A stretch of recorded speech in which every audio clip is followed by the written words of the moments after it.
Hello అండి, welcome back to our channel. Secretary కథలో తర్వాత భాగం తెలుసుకుందాం. వరద బాధితుల సహాయార్థం వచ్చిన వాళ్ళు చందాల కోసం శేఖరాన్ని చందా ఇమ్మని అడుగుతారు. శేఖరం పర్సు తీసి ఇస్తూ ఉండగా, మిస్సెస్ జయంతిని ఇమ్మనండి, ఆవిడ ఎంత ఇస్తే అంతే తీసుకుంటామని అంటారు వాళ్ళు. ఆమె పేరు జయంతి, పేరు వదిలేసి మీరు మిస్సెస్ అంటే ఒప్పుకోదు అన్నాడు రెండర్థాలు వచ్చేట్టు. ఓహో, చాలా స్వతంత్ర భావాలు గల వ్యక్తి కాబోలు. పోనీండి, జయంతి శేఖరం అంటాం.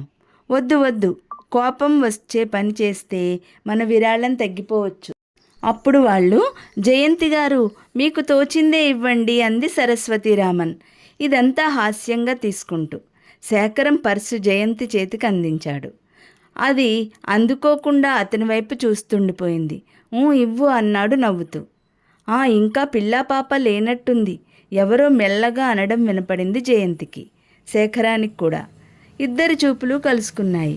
శేఖరం కళ్ళల్లో చిత్రమైన భావం మనోహరంగా మెరిసి జయంతి గుండెల్లోకి దూసుకుపోయి క్షణంసేపు కొట్టుకునేలా చేసింది. గబాల్న అతని చేతిలో పర్సు లాక్కొని అందులో ఉన్నదంతా ఎంత ఉందో చూడకుండా తీసి సరస్వతీరామన్ చేతిలో పెట్టేసింది. గుడ్, చాలా ఉదార హృదయులు మీరు. 800 విరాళంగా అంటే సామాన్యం కాదు, లెక్క పెట్టుకుని బ్యాగులో పెట్టుకుంటూ అంది. 800? జయంతి మనసులో ఉలిక్కిపడింది. భయంగా శేఖర్ వైపు చూసింది.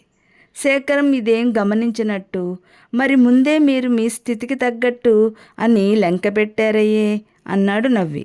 వాళ్ళు వెళ్ళిపోయిన తర్వాత జయంతి క్షమించండి అంది. ఎందుకు అన్నాడు. నేను అంత డబ్బు ఉందనుకోలేదు. అదా అంటూ నవ్వేసి, నీకు కోపం తెప్పించినందుకు నాకు ఈ మాత్రం శిక్ష లేకపోతే ఎలా? జయంతి మర్చిపోయిన కోపం రెట్టింపుగా తిరిగొచ్చింది. లేకపోతే బుద్ధి లేదు వాళ్ళకి? ఆడామగ కనిపిస్తే అనేయడమేనా? వాళ్ళదేం పొరపాటు లేదు జయంతి. నేను ఒంటరిగాడనని తెలుసు. నా భార్య కాకపోతే ఇంకే ఆడది అంత చనువుగా ఇంట్లోకి వెడుతుంది? అందులో నువ్వేమో బుద్ధిమంతురాలిలా పమిట భుజాల చుట్టూ కప్పుకుని మెడను కనబడనివ్వలేదు. అవును నిజమే. జయంతికి అప్పుడు గుర్తొచ్చింది. చిచి, పమిట తీసి సరిగ్గా వేసుకుంటూ అక్కడి నుంచి వెళ్ళిపోయింది. శేఖరం ఆ రోజు మామూలుగా వేళ కంటే చాలా ముందుగా ఇంటికి వచ్చేశాడు. జయంతి గదిలో కూర్చుని తల దువ్వుకుంటోంది. అతని చేతిలో ఏదో ప్యాకెట్ ఉంది. అది జయంతి పక్కన పెడుతూ, త్వరగా తయారు కావాలి అన్నాడు. ఎందుకు? ఎందుకేమిటి? ఈరోజు ప్రమీల పుట్టినరోజన్న సంగతి మర్చిపోయావా? ఆశ్చర్యంగా అడిగాడు. మొన్నటి రోజున ప్రమీల 2 స్నేహితురాళ్ళని వెంటేసుకుని వచ్చి ఎల్లుండి తన పుట్టినరోజని తప్పకుండా రావాలని మరీ పిలిచింది. ప్రమీల వచ్చినప్పుడు శేఖరం కూడా ఇంట్లోనే ఉన్నాడు. చదువుకుంటున్న పేపర్ పక్కకు తీస్తూ, ఇంకా పుట్టినరోజు ఏమిటి పాపాయివా అని వెక్కిరించాడు. అవును పాపాయినే అంది సగర్వంగా ప్రమీల. పాపాయి ఏమిటి? నువ్వింకా అసలు పుట్టనే లేదు, ఎల్లుండి పుట్టబోతున్నావు అంటూ ఎగతాళి చేశాడు. అవునవును, జోలపాట పాడడానికి మీరు రండి పక్కున నవ్వింది ప్రమీల. అసలు సంగతి నాకు తెలుసులే, ఈ రూపేణా అందరి దగ్గర బహుమతులు కొట్టేయచ్చని. అయ్యా, తమరేం తీసుకురానవసరం లేదు. ఒకవేళ తెచ్చినా తిప్పి పంపబడును సరా. తమరు దయచేసి జన్మదిన శుభాకాంక్షలు తెలిపితే అదే మాకు మహాభాగ్యం. శేఖరం లేచి వచ్చి ప్రమీల నెత్తిమీద మొట్టి, ఎన్నింటికి రావాలి అన్నాడు.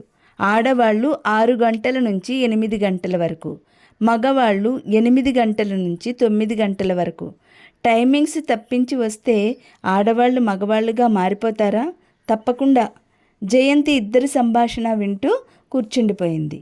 ప్రమీల మరోసారి తప్పకుండా రమ్మని చెప్పి వెళ్ళిపోయింది.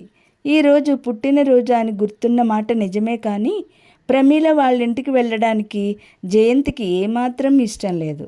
అందుకే తీరిగ్గా కూర్చుని జుట్టు చిక్కు తీసుకుంటోంది.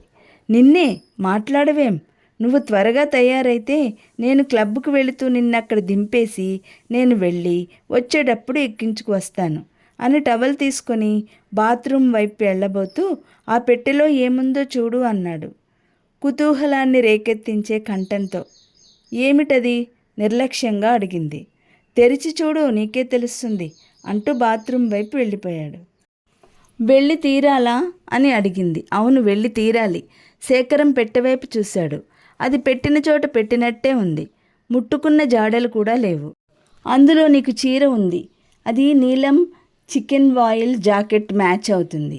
ఈ చీర కట్టుకుని ఆ బ్లౌజ్ వేసుకురా అన్నాడు. నేను వేసుకునే బట్టలు కూడా మీరే ఎన్నిక చేయాలా? అవును. నువ్వు లేచి త్వరగా తయారైరా, వెళ్ళు.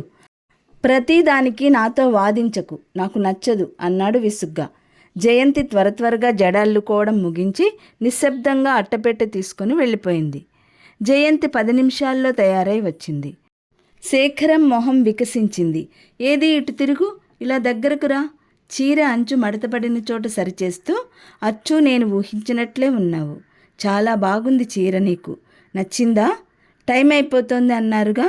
శేఖరానికి వెంటనే దగ్గరికి లాక్కుని బుంగమూతి పెట్టుకున్న ఆ పెదవుల్ని కసితీరా వద్దు వద్దు, నవ్వుతూ ఉంటాను అని బ్రతిమాలే వరకు కురకాలనిపించింది. ఎంత బాగున్నావో తెలుసా? నా మీద కోపంతో నీ కళ్ళకి పొరలు అడ్డొచ్చాయి గాని ఎవరు చెప్పారు?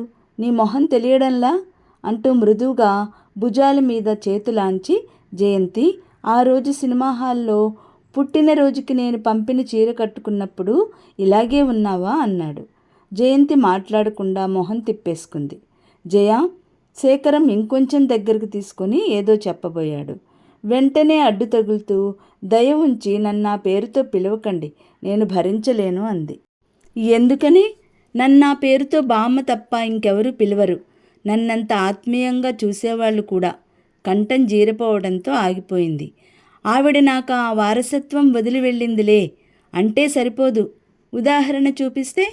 మీరెప్పటికీ చూపించలేరు. ఇప్పుడే చూపిస్తా, చూపించనా? జయంతి మెల్లగా అతని చేతుల నుంచి తప్పించుకొని దూరంగా వెళ్ళిపోతూ, మీరు చూపించలేరు. ఒకవేళ చూపించినా నేను నమ్మను. మీరు సమర్థులు, ఎన్నైనా సృష్టించగలరు.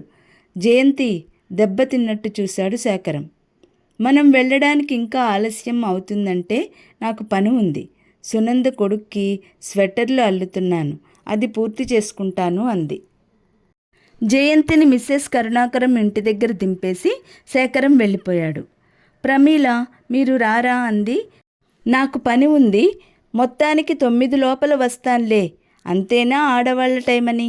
నీ మొహం నవ్వేశాడు శేఖరం. తప్పకుండా రావాలి సుమా అంది ప్రమీల. మొత్తానికి వనితా విహార్ వాళ్ళందరూ అక్కడ చేరారు. మాటల మధ్యలో అటూ ఇటూ ఊరికే యాదాలాపంగా చూస్తున్న సుమిత్రాదేవి జయంతిని చూసి, ఎవరు జయంతే? నేను గుర్తుపట్టలేదు సుమా అంటూ రేఖారాణి ముందు నుంచి వంగి అడిగింది. మీరు చూశారనుకున్నాను, గుర్తుపట్టకపోవడం ఏమిటి? మారిపోయిందంటారా? బోలెడంతా. మనిషి మొహంలో పెద్దరికం వచ్చింది. ఇదేమిటి ఇక్కడ నిలబడిపోయారే? వెనక నుంచి ప్రమీల గొంతు విని ఉలిక్కిపడి చూసింది. ప్రమీల పక్కన శేఖరం ఉన్నాడు. హాలులో అందరికీ ఎడంగా ఓ మూల నిలబడి ఉంది జయంతి. ఇద్దరి చూపులు క్షణంసేపు కలుసుకుని వెంటనే విడిపోయాయి. రేపటి వీడియోలో తర్వాత కథ తెలుసుకుందాం. ఈ వీడియో లైక్ చేయండి, షేర్ చేయండి. మొదటిసారిగా చూసిన వాళ్ళు సబ్స్క్రైబ్ చేసుకోండి.